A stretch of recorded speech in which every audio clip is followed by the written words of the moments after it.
পরীক্ষায় এ প্লাস না পাইলে কই তুই কি করলি? পাশের বাড়ির ছেলে এ প্লাস পাইছে, যা ওর পা দোয়া পানি খা।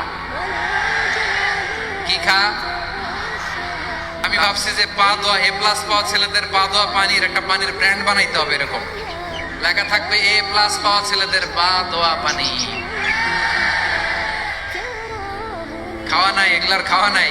ওরে আল্লাহ এ প্লাস পাওয়ার জন্য বানাইছে, আর আপনার ছেলেকে এই এ প্লাস গুলারে নিয়ন্ত্রণ করার জন্য আল্লাহ বানাইছে।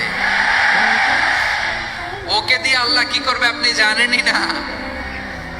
একটা এ প্লাস, একটা এ গ্রেড একটা মানুষের জীবনকে ঠিক করে দিতে পারে না।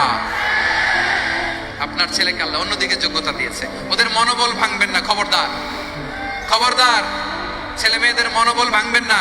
যাকে দিয়ে যেটা হবে তাকে দিয়ে সেটা করতে হবে, তার প্রতিভাকে সেভাবে কাজে লাগাতে হবে। তাহলে বাংলাদেশ আমাদের এই জনসংখ্যা জনসম্পদে রূপান্তরিত হবে।